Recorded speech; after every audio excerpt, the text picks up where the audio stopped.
Hey, this is Mr. Charnitsky, and this is Lesson 2, Unit 5, Circle Dilations. So we're going to start with our jump start. We have a circle here, and we want to know how can we find the center of this circle. And this goes back to something that we did last lesson, or something that we discovered last lesson, was that the perpendicular bisector of chords will go through the center of the circle. So if I put a couple of points on the circle and draw a chord,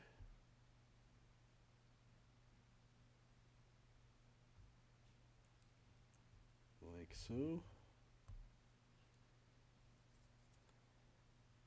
and I find about halfway between those points.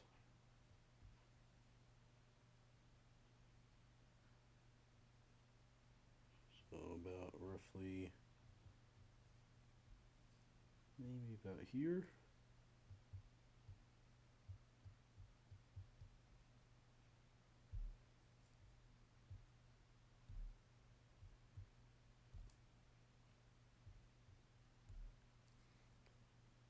And then draw perpendicular to that.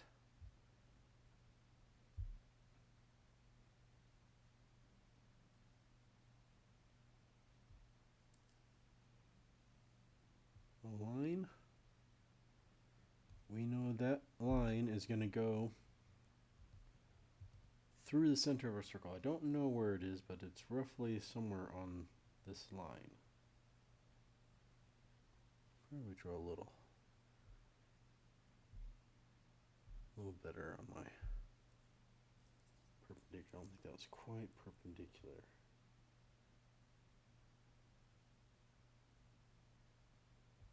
A little bit better.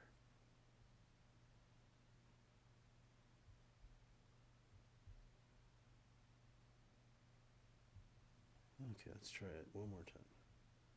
That looks a little better. Close enough. Okay. So I know my center is somewhere on this line. Let's see. I'm going to need to draw another chord and repeat this process. So maybe I pick those 2 points.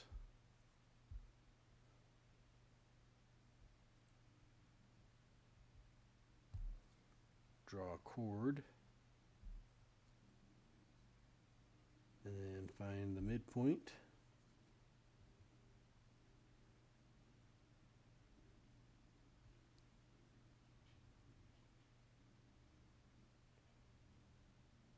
So somewhere, say right about here-ish.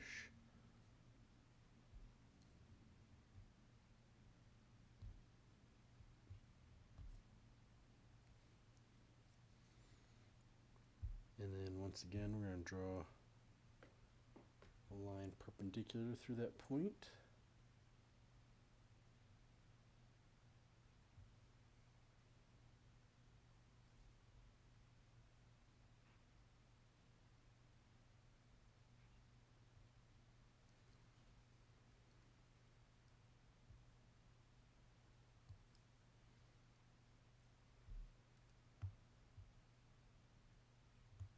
So approximately, that's where our center is.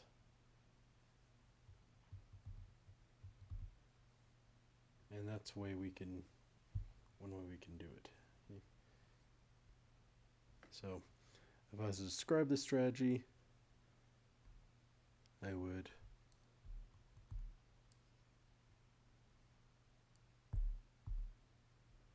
first draw 2 chords on the circle.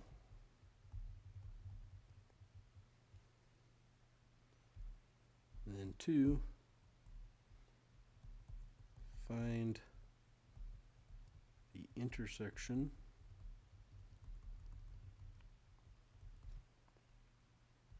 of the perpendicular bisectors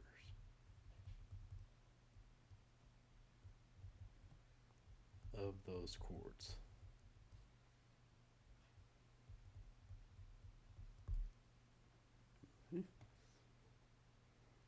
So how can this help us find the area or the circumference of the circle? Well, area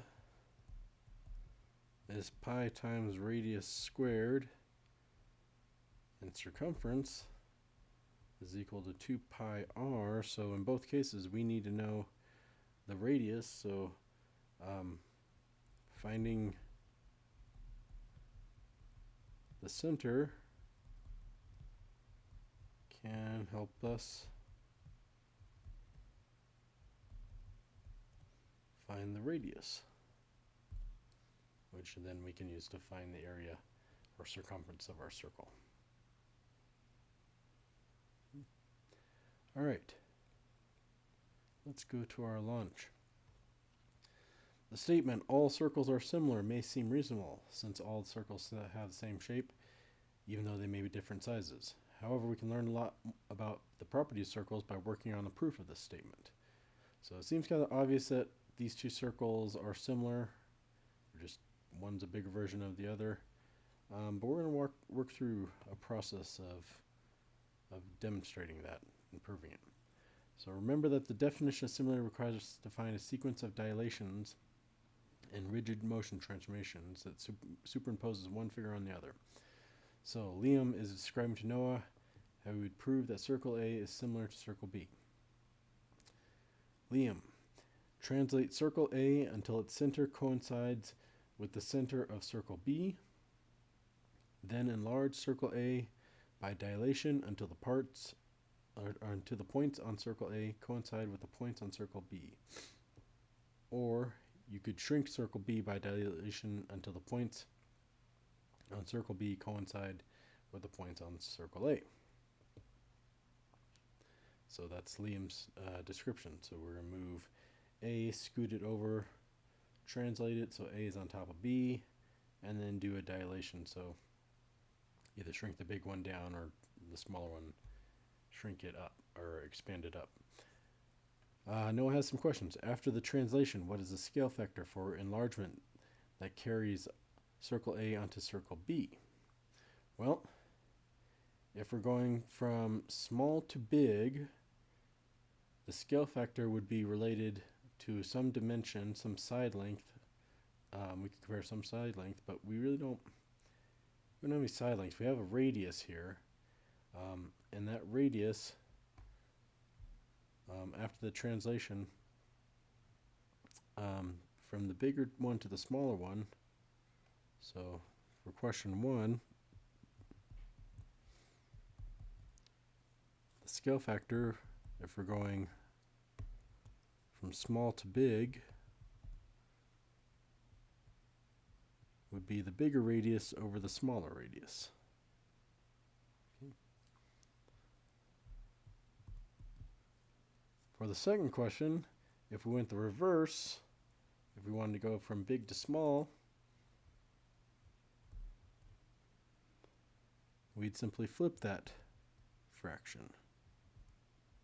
So it would be the smaller radius on top of the bigger radius.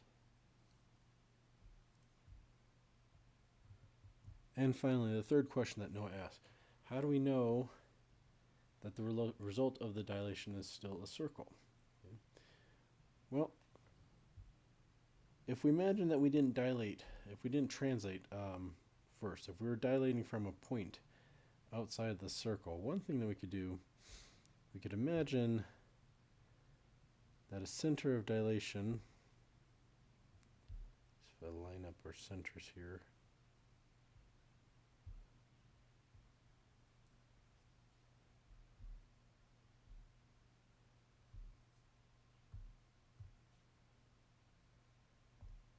oops, back.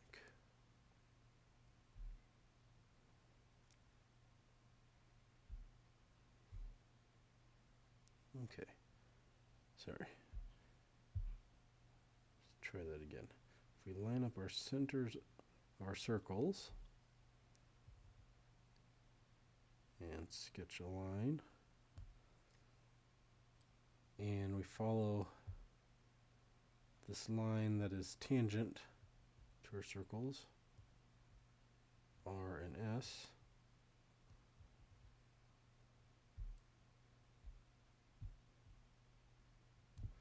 you can see our center of dilation somewhere here, and what we have is each of these points in or on our circle, they're going to have the same doubling here, or same, scale factor, I should say, not doubling, same distance away from our center of dilation, which we can call O. Okay.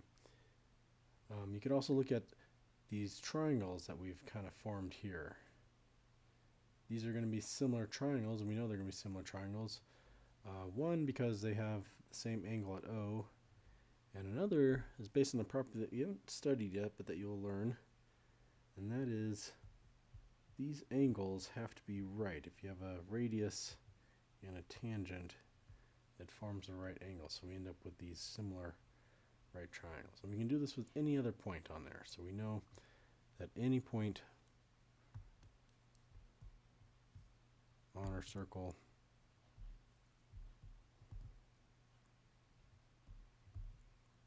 is going to be proportional.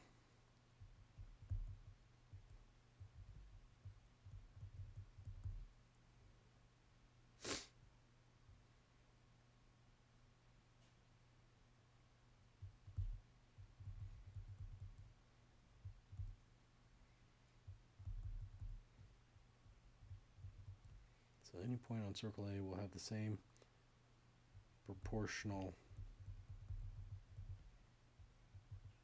distance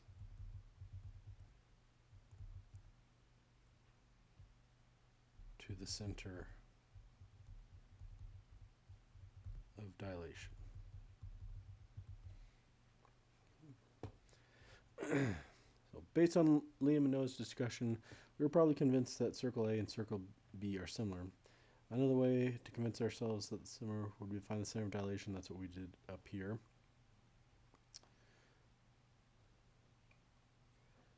And we're going to do it again on this picture down here in number 3. So for number 2, it says locate the center of dilation on RS. Okay, so note that these are tangent. This line is tangent to both these circles. We're going to find that tangent line just like we did before. So I'm going to need my ruler again. And I'm going to extend this tangent line out just a little bit.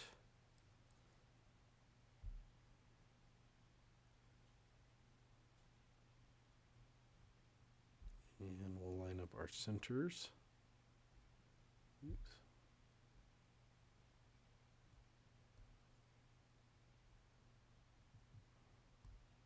Okay. And there is our center of dilation.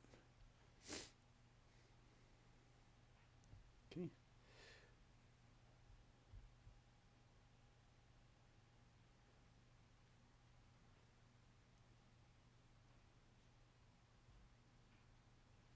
All right.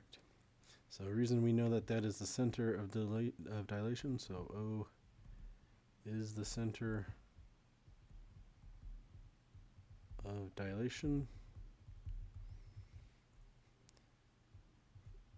because the lines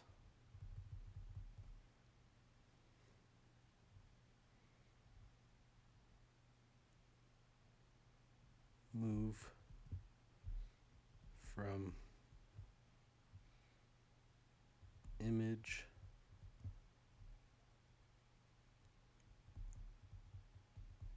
through pre-image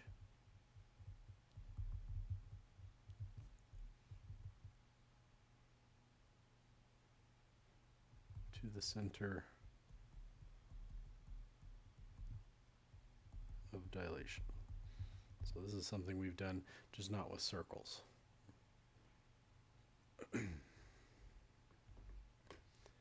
Okay.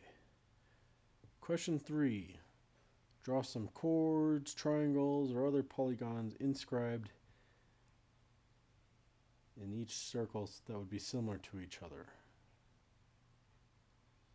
Okay.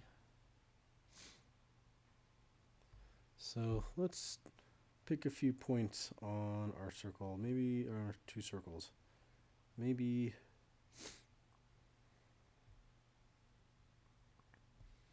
we do this.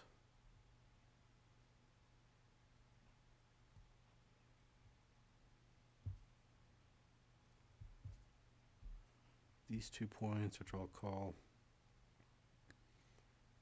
C and D.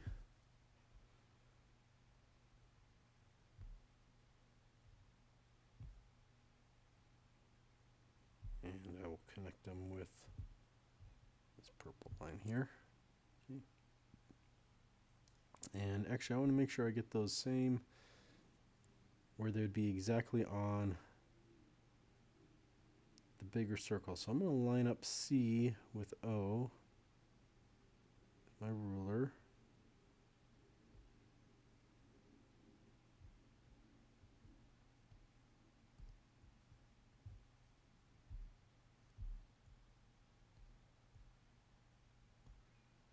And we'll call that E. And I'm going to do the same thing for D. I'm going to line that up with O.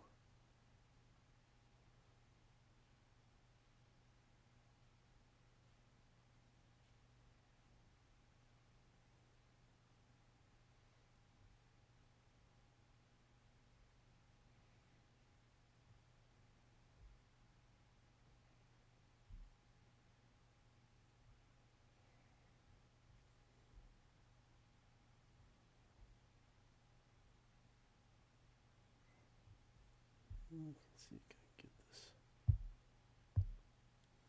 Doesn't want to line up.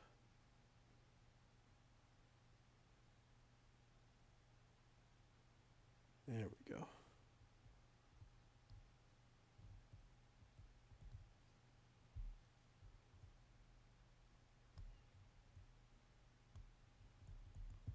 And we'll call that F. Okay.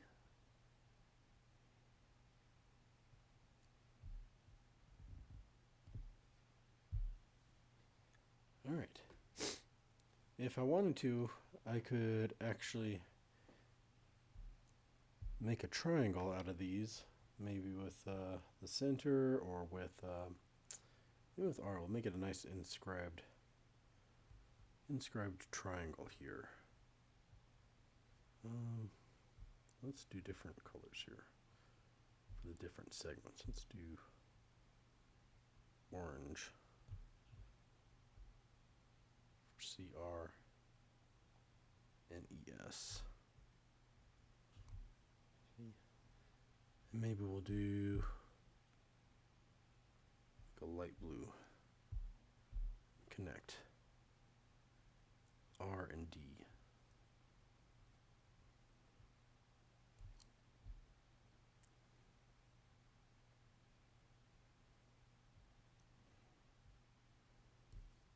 Okay. All right. So how do we know that those are similar inscribed triangles? Well, we know that any of the parts are going to be proportional to each other. So we could say triangle CDR is going to be similar to triangle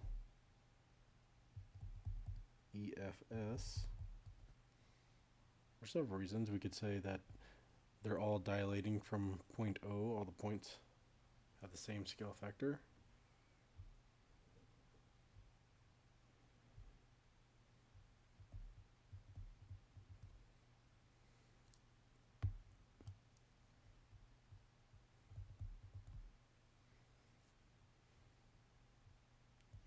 Triangle EFS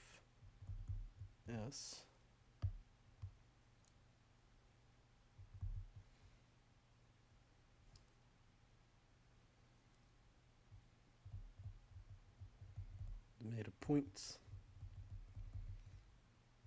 dilated from triangle CDR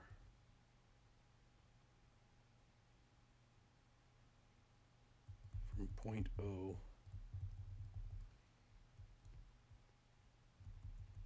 with a scale factor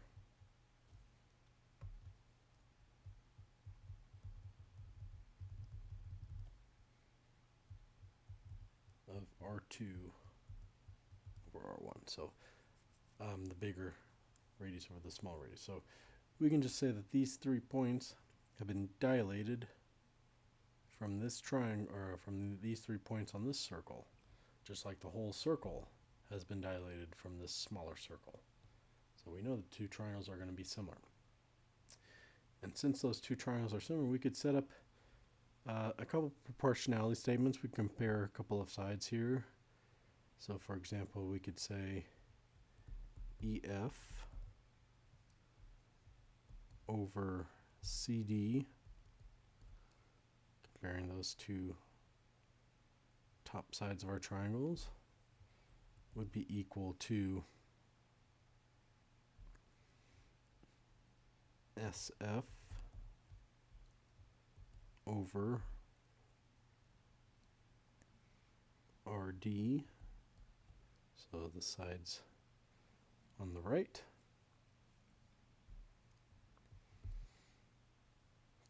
those of course would be equal to the orange sides that we made here, so ES over CR.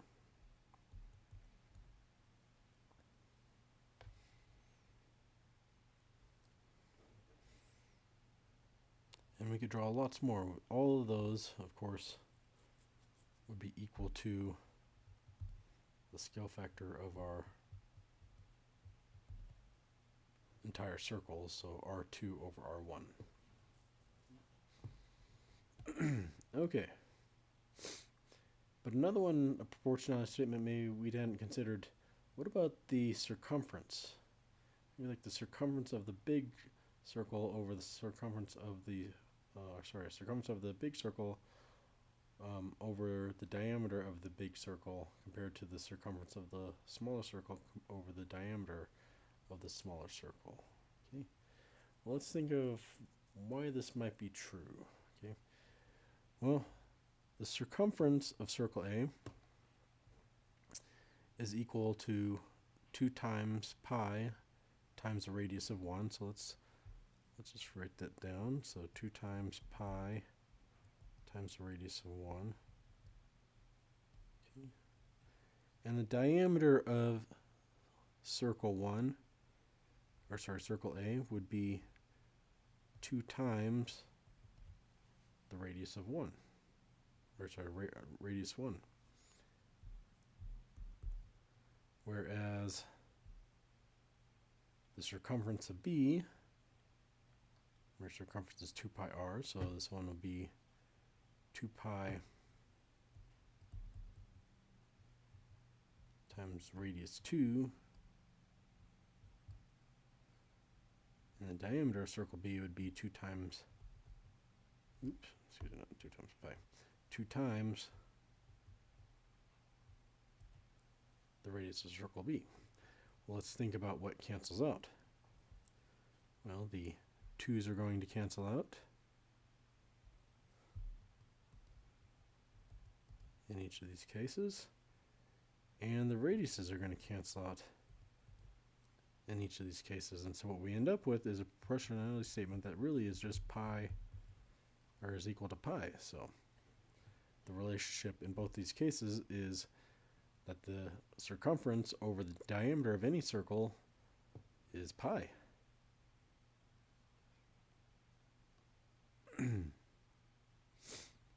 So the question is, how much larger is the circumference of circle B than the circumference of circle A? Well, let's set up that ratio. So circumference of B over circumference of A. Well, circumference of B is 2 pi r2, and the circumference of A is 2 pi times radius 1. 2 pi and 2 pi are going to cancel out, and we see once again this ratio, radius 2 over radius 1, it's going to be equal to our scale factor. So circumference grows as a proportion of the scale factor, which is what we saw when we were dealing with just normal polygons or like quadrilaterals. Our perimeter grows as the same as our scale factor. Okay, what about area though? Let's think of it. Is that going to be the same as our scale factor? In other words, the area of B of circle B over the area of circle A, is that going to be the same as our circumference of circle B over the circumference of circle A? Well, let's check and see. We already know that for circumference, it's 2 pi r2 over 2 pi r1, and we just saw that the circumferences are radius 2 over radius 1. What about area? Well, area is pi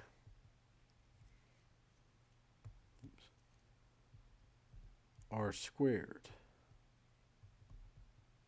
So it'll be pi r1, oops, not pi r1, pi r2 squared, or pi r1 squared. Well, the pi's are going to cancel out, but you're going to see that r squared over r1 does not equal r2 over r1. There's a square on both of these. Okay? So the area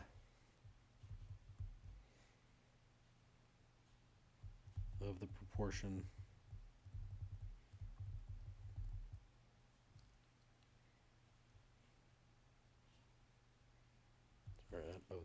of the circles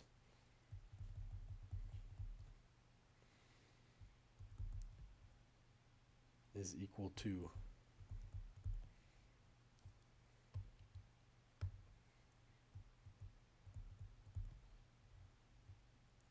r2 over r1 squared. In other words, the area grows by the scale factor squared, just like we saw in polygons. So the area grows much faster, or by a square more than the perimeter.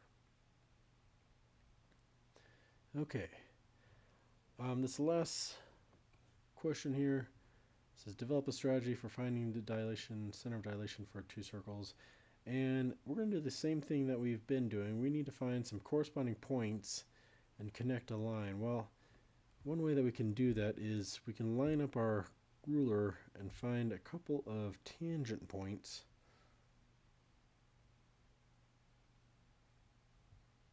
along our circles here.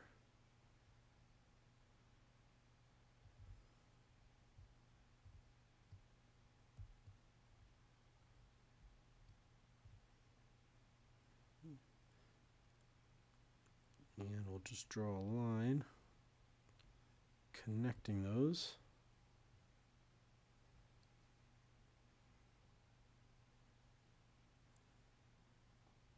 And we'll do the same thing from the other side.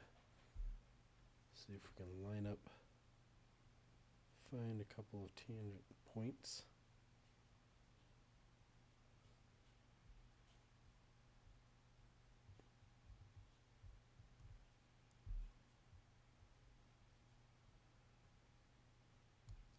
And where those two lines intersect, that's going to be our center of dilation for those two circles. Okay, our takeaways, these are already pre-written, so I'll read through them. You can pause the video as you need to copy these down. But the following are our takeaways. So the perpendicular bisector of a chord passes through the center of the circle and therefore identifies a diameter of the circle. if a diameter is perpendicular to a chord, it bisects the chord. And if a diameter bisects a chord, it is perpendicular to that chord. So just going back to our first drawing here, these are our perpendicular bisectors that are diameters.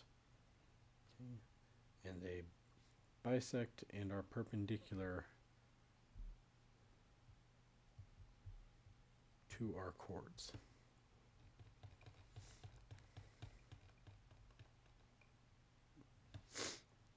All circles are similar. One way we can demonstrate this is to translate the smaller circle until its center coincides with the center of the larger circle, and then dilate the smaller circle by a factor of R2 over R1, which is the bigger radius over the smaller radius, centered at the center of the two circles.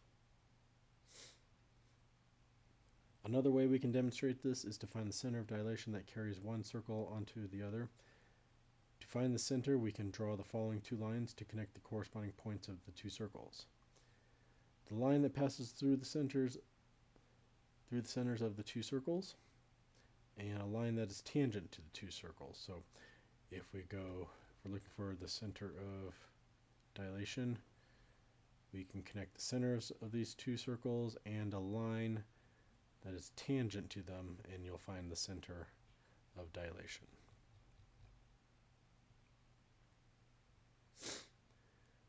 The scale factor for this dilation can be found by finding the ratio of the distances from the center of dilation to the center of the two circles, or the 2 points of tangency, which will be the same as R2 over R1. Measurable features of similar circles that are related by this scale factor include the radii, the diameters, and the circumferences. However, the scale factor for the area of two similar circles is going to be the R2 over R1 squared. So area increased by scale factor squared.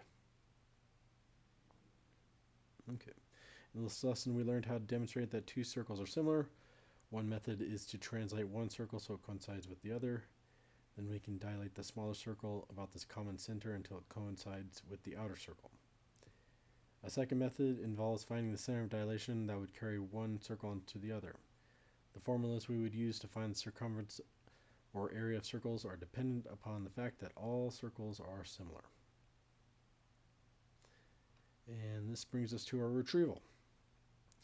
So for number one here, we're going to use a couple of ideas here. First of all, to solve for y, I'm going to recognize that we have 180 degrees along that line, so 59 degrees and y make a linear pair. So to find y, I'm going to take 180 and subtract 59, and that should give me 21 degrees.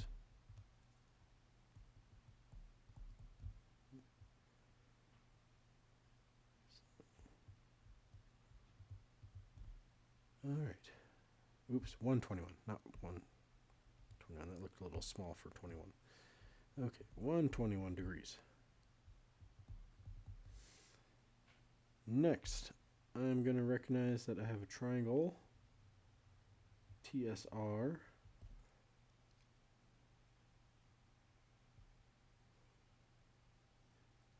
and all three angles inside of a triangle have to add up to 180. So if I want to find x, I'm going to take 180 minus the 121 I just found, minus the 21 degrees at R, and that's concede 121 and 21. That gives me 142. So that tells me x is going to be equal to 38 degrees.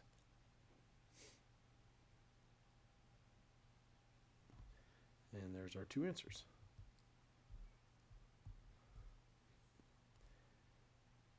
All right, number two is a little tricky.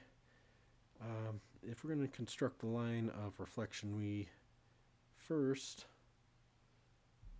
are going to connect couple corresponding points here, like say maybe j and j prime.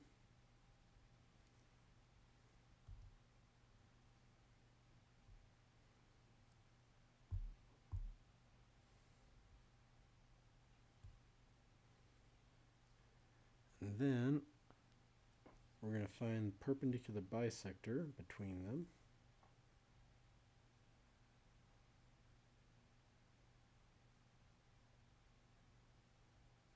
So let's say right about here.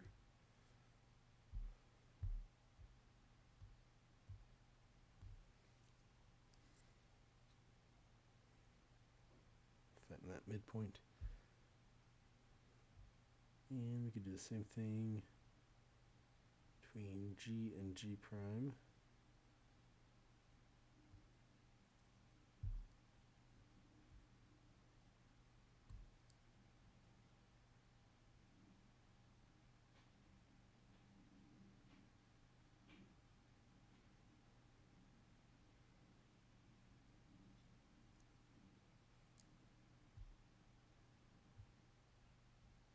Roughly about there.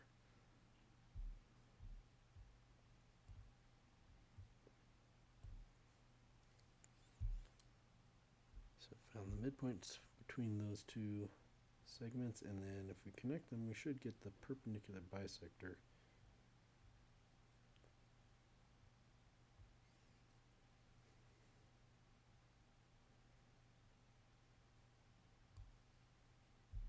Like so. Yeah, perfect. Okay. All right. The equation for this line is a little tricky. You might have to estimate here a little bit in terms of slope and y-intercept. So our general equation is y equals mx plus b. I know my slope is negative.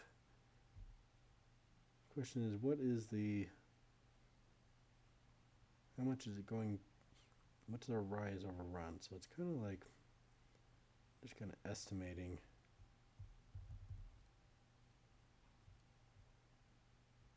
So it's kind of like negative 1.2 over 1.5 is a slope. Just trying to guesstimate here. So 1.2, 1.5. That's what I'm going to guess my slope to be. And my y-intercept looks to be about 1.2. That's where I'm looking at things. So I would say about negative 1.2 over 1.5 x plus 1.2. Not the cleanest looking equation, but one that works. And that's it for this video.